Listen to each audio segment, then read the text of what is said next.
And welcome everyone to our weekly Monday chat, looking at the AP poll and the Power 36 and taking some of your questions. We've got some changes at the top of the Power 36. The Baylor Bears, number 1. In the AP poll, they're at number 2. So look, the Gonzaga Bulldogs have had a phenomenal season so far. But as those that have been following my rankings know, deal a lot with how you're playing, who you're playing, what your wins were. These are not the seeds.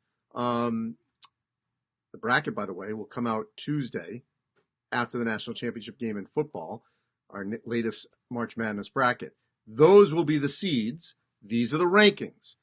Seeds are based on the overall body of your work. Rankings are much more about how you're playing, who you beat, where it was, and so on. So, right off the bat, Shannon with an insult. All right, they're coming fast and furious right off the bat. The first thing, Shannon McCready, insult right to start. Not very nice on a Monday. Let's think positively today. All right, so Baylor, number 1. Gonzaga 2. Duke continues to win on the road. 3. Auburn, undefeated, tough week this week at Alabama and at Florida. Butler, big win at Providence, top the Big East. San Diego State, Kansas. San Diego State undefeated. Kansas loses to Baylor at home. Florida State, I think they're going to be the toughest challenger for Duke in the ACC. Kentucky, learning how to win on the road, good win at Georgia. And Dayton, class of the A-10. So that's your first dozen. Creeping right there, Seton Hall, my pick to ultimately win the Big East and take down Butler. Oh, by the way, they're playing this week. A showdown, a monster showdown at Hinkle on Wednesday between Butler and Seton Hall. Might be the first of 3 times they play. They may meet in the Big East Championship game in New York in March. Looking at the AP poll, they went with the Zags. I respect that. They didn't want to knock them off because they didn't lose. Baylor at 2. The only big difference here, as I'm looking here, Oregon and West Virginia.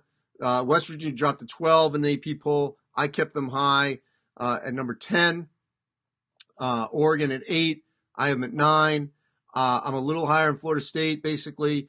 Louisville is the one I don't understand with the AP. They got them up to 11. They need to prove something. Got a game at Duke this weekend.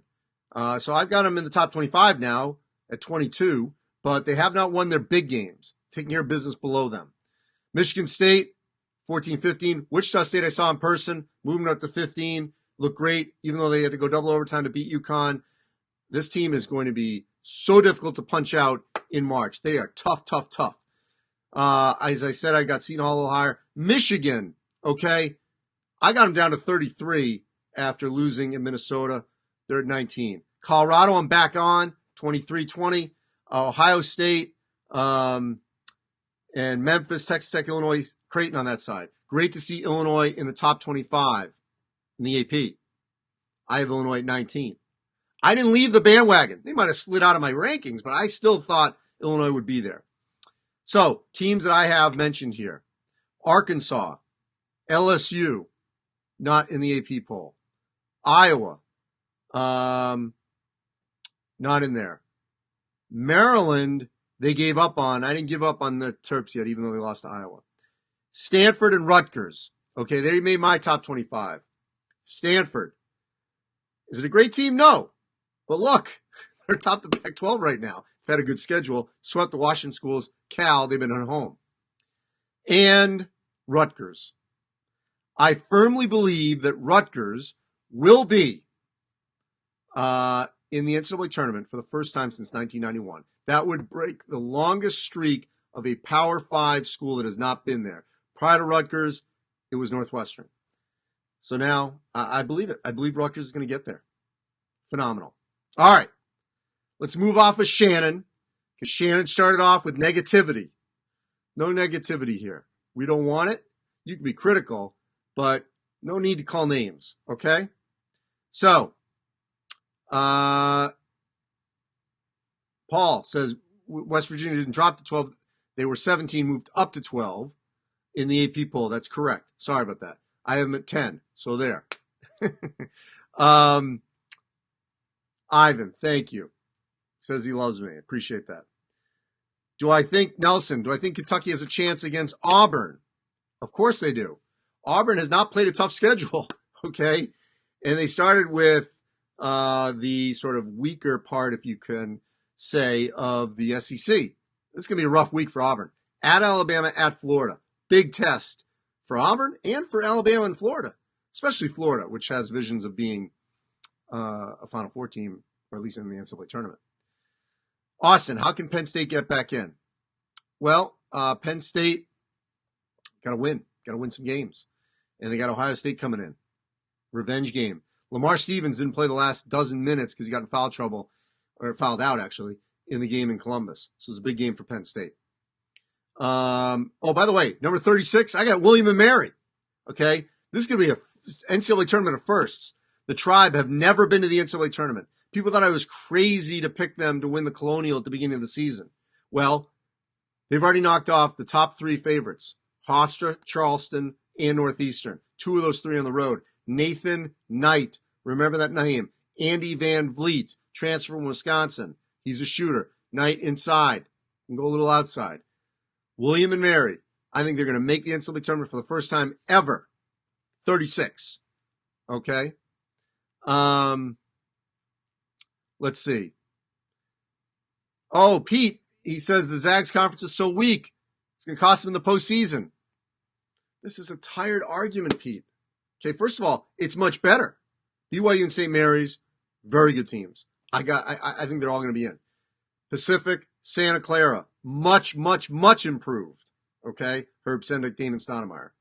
Pepperdine's a good team. They just haven't won the game. Same with USF. Here's the deal, though. How has it hurt them? They've been a number one seed multiple times, been to a Final Four, multiple Elite Eights, Sweet 16s. I don't see how this has hurt Gonzaga at all. So I disagree with that theory. Keith says, why would you want the number one ranking? Trust me, you want it. It feels good. You know, it's good for your program. Baylor and Gonzaga aren't going to dismiss it. Nick, I disagree with you. The WC's weak. I disagree. Hey, I'm going to tell you something. You know what? You want to know a weak conference right now? It's the ACC. The ACC, I would say, only has 3 locks, okay? They're going to get more than that. It may only be 5. The 2 Virginias, maybe. Maybe 4. Virginia's no lock. They just lost to BC and Syracuse. Syracuse at home, BC on the road.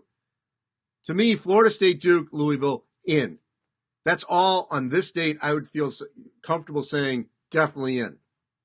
So, I always sleep on Auburn. How do I sleep on Auburn? I got them at number 4. How are you sleeping on a team that's at number 4? Also, Bruce Pearl joins me for my March Madness 365 podcast. Daniel says, what does Arkansas have to do to crack the top 25? Well, look, they lost to LSU in like the final couple possessions. I have them at 17. So, hey, LSU back in the top 25. Braxton Robertson, where is Indiana? Indiana might be in my bracket tomorrow, but they're not in the Power 36 right now.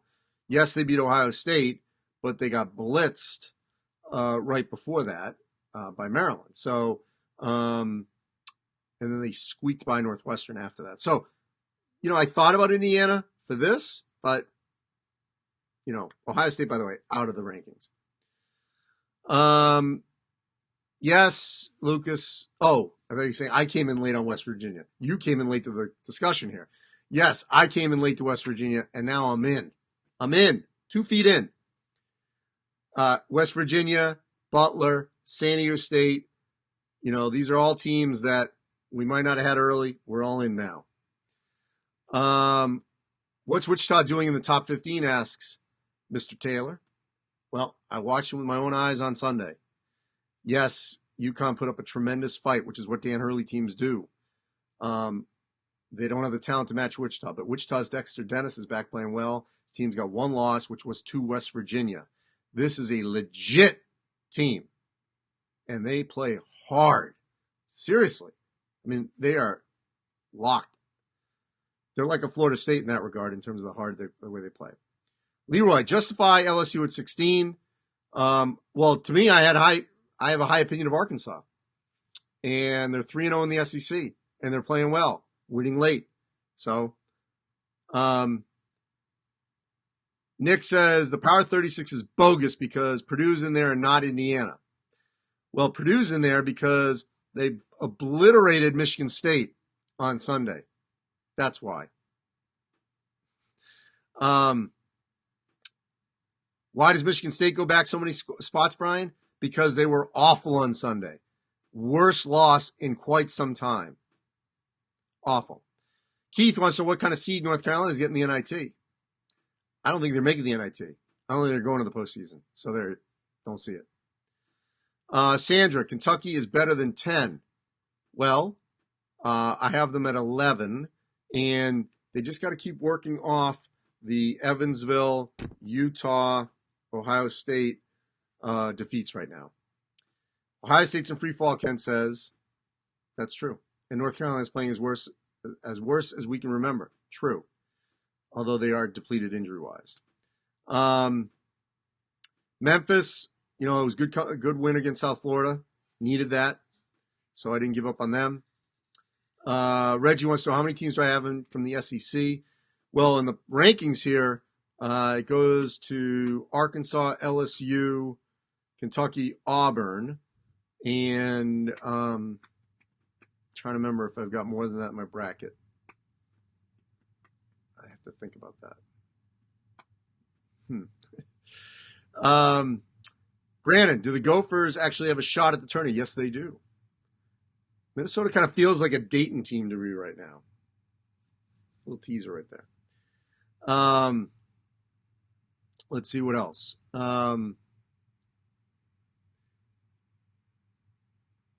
John Williams, what happened to have to play somebody to be somebody? This is a tired argument. Everyone loves to pick on Gonzaga. Oh, they should be in a different conference. Okay, they are where they are geographically. And they had a 3-game stretch where they went at Washington when Washington was playing well, at Arizona when Arizona was playing well, home North Carolina, granted no Cole Anthony. That's a tough stretch, and they won them all. And they beat Oregon down in Atlantis, and then lost to Michigan. It's their only loss. And Brandon says the non-conference they play every year is difficult. Michael, can Florida State end up at the Final Four? Certainly. They definitely can be in the Final Four. No question about it. Austin, best overall team in your opinion? Well, it has changed. Right now I feel pretty good saying Baylor may be the best overall team right now. They defend zone and man. They got scores. Tristan Clark was their best player 2 years ago. Now it's Jared Butler. Clark's still on the team. Is not, he was out for a lot of last year. So this team does a little bit of everything. I really like this Baylor Bear team. Austin, opinion on Indiana after beating Ohio State? Consistency. Don't turn the ball over. Justin Smith, stay in your lane. Trace Jackson Davis, getting better and better. There's a team that will be right there to possibly get into the NCAA tournament. Dominic, who are my Final Four teams right now? Well, I could definitely see the top 3, Baylor, Gonzaga, Duke. And then I think it's going to be, either, I'm going to say it's probably going to come from the group of 7 to 11. No, 7 to 13 in my rankings. I think, as of right now, Baylor, Gonzaga, Duke. And then I would feel more confident in the Kansas, Florida State, Oregon, West Virginia, Kentucky, Dayton, Seton Hall grouping, with Michigan State right there as well. So I guess I'll go 7 to 14. My sleeper to reach the Final Four would be, it would be Dayton, not ranking-wise or seeding, but if I were to say a team that no one thought about in the preseason, it would be Dayton. No reason to be confused, Hayden, on why Purdue's in. Their win over Michigan State was as good a win as we've seen this season in the Big Ten. Troy, what keeps San Diego State from being number 1? Schedule, who they're beating, more than anything. Joshua says, is Cole Anthony coming back? I don't have any inside information on that. I'd be surprised. This is not a postseason team right now. But I don't know that for a fact at all. So that's pure speculation. All right, Keith, the overall number one. It's our last question. Right now, it would be Baylor. I think it would be Baylor in mid-January. A lot of time left. But Baylor gets Kansas at home. They get Texas Tech at home. Still got to go play West Virginia, obviously. Well, they're going to have plenty of quad one opportunities. They're going to have more quad one conference games than Duke will. Duke's non-conference will ultimately be better than Baylor's. So overall, it'll be close in terms of number of quad one wins when we compare the two. I think the overall number one is going to be between those two at this juncture, I would say. Baylor and Duke.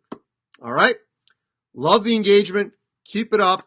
We got plenty for you. We got an NCAA tournament bracket on Tuesday. Check out March Madness 365, our podcast, joined by Greg Marshall from Wichita State, Bruce Pearl from Auburn, Kevin Pauga from Michigan State, Assistant Athletic Director, who does the KPI, and we'll talk about the bracket. And then my predictions. Went 6-6 last week after a great week the week before, where I won, I think I went 10-2. Big win for me on Sunday night was to get me to 500, having Oregon State beat Arizona. I think a lot of people questioned that I'd make that pick. So check out my picks this week and see how I do. Compare yourself against me. As always, you can find all our content at ncaa.com, as well as all our March Madness social media handles. Thanks for watching. I'm Andy Katz.